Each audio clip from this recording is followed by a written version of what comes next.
आजकल क्या हो रहा है देश के अंदर, एक समझने जैसी बात, हिंदू धर्म के लोगों को जो इसको जीवन में जी रहे हैं उनको जानने की आवश्यकता है। और संपूर्ण देश के जो बड़े बड़े कथावाचक हैं या बड़े बड़े संत हैं, साधु हैं, उनको भी समाज में ये बात मैसेज पहुंचाने की बड़ी निचोड़ता के साथ में आवश्यकता है। समाज जिस भाषा में समझे, कथावाचकों को, संतों को, समाज को उस भाषा में समझाना चाहिए। यदि समाज को सहज और सरल भाषा आती है तो सभी को सहज और सरल भाषा में बोल करके समझाना चाहिए। हम भगवान श्री कृष्ण के 11.5 वर्ष तक की आयु का वर्णन हमें आयु बता करके करना चाहिए सभी देश के कथावाचकों को, क्योंकि कृष्ण के बारे में बहुत बड़ी भ्रांति अपने ही समाज के लोगों में है। इसीलिए ये 2 दिन मैं आपको ध्यान दिलाना चाहूंगा कि आप विशेषता के साथ में कथा को सुनना, क्योंकि एक मूवी बनी थी ना, क्या बोलते उसको, द केरला स्टोरी, उसमें ऐसे ही प्रश्न कुछ पूछे गए हैं, प्री प्लानिंग पूछते हैं वो लोग, तो उनके उत्तर हम देंगे और तुमसे भी कोई पूछे तो उसके उत्तर उसी प्रकार से देना है। लेकिन भविष्य में शास्त्र जरूर एक बार पढ़ें, उससे क्या होगा कि हम लोग दूसरों को उत्तर देने में बड़ी आसानी होगी।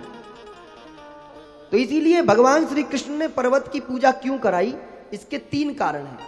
एक स्वयमेव ही कि जब हमारे घर ईश्वर आए तो उनकी पूजा करनी चाहिए। दूसरा, पर्यावरण की रक्षा के लिए भगवान ने इन गोवर्धन की पूजा कराई है,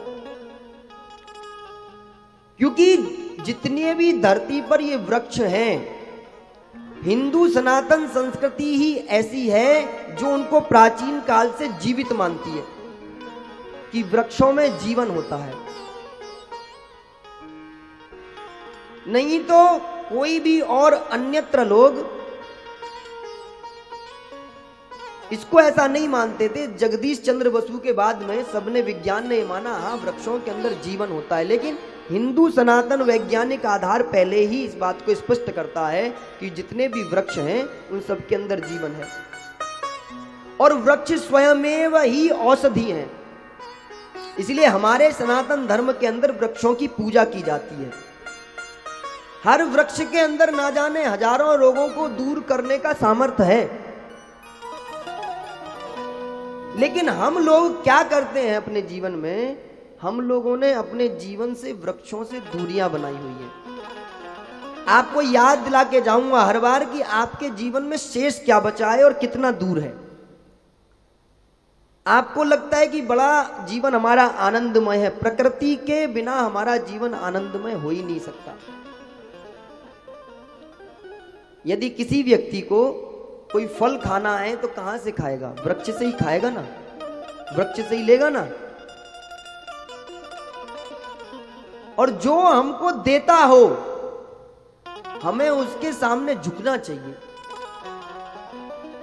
वृक्ष हमसे कभी कुछ नहीं लेता, आप देख लेना, वृक्ष ने आज तक किसी मनुष्य से कुछ नहीं लिया, सिर्फ मनुष्य को प्रदान किया है।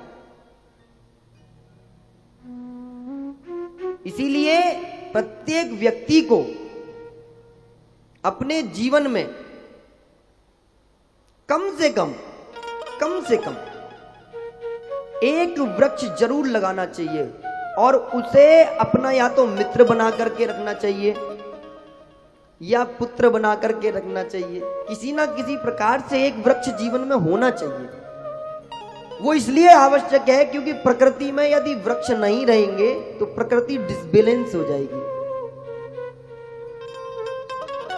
आज हम लगवाते ना अपने अपने घरों में 50-50 हजार का एसी आता है ना, वो बड़ा महंगा कॉस्टली सा कि टेम्परेचर ठीक रहे। उस 50,000 लाखों एसी भी आप उसको लगा दोगे ना और एक वृक्ष की कीमत को आकलित करोगे तो वो वृक्ष की कीमत पूरी नहीं हो सकती, यदि उसके गुण के आधार पर आप उसको चुनोगे तो। इसीलिए प्रत्येक व्यक्ति को अपने जीवन में एक वृक्ष जरूर लगाना चाहिए, और उससे संबंध होना चाहिए। ऐसा नहीं कि संबंध ना हो कि लगा दिया छोड़ दिया, पानी नहीं दिया। आजकल बहुत चल रहे हैं ऐसे काम कि आओ वृक्ष लगाएं देश बचाएं, ऐसा चल रहा है आजकल। वो सब लोग बड़े बड़े हजार हजार वृक्ष लेते हैं, पूरी रोड पे बिछा देते हैं और ट्रक से चले जाते हैं, और फिर अगले 2-3-4 दिन में वो सूख जाते हैं। फिर एक कूड़े की गाड़ी आती है, भर के लेकर के चली जाती है उन्हें। आर्टिफिशियल नहीं, संबंधनात्मक। देखो वृक्ष पता है कैसा होता है, लगाएगा तुम लोग, और उसका सुख पता है कौन लेंगे? तुम्हारी संतानें, तुम्हारे पोते दादा। इतना बड़ा जब वृक्ष हो जाता है तो कई पीढ़ियों तक चलते हैं वृक्ष, कटे ना तो कई पीढ़ियों तक। लेकिन आज हर घर से वृक्ष ने दूरी बना ली है। पहले तो हमने जगह ही नहीं छोड़ी घरों में कि हम वृक्ष लगा लें।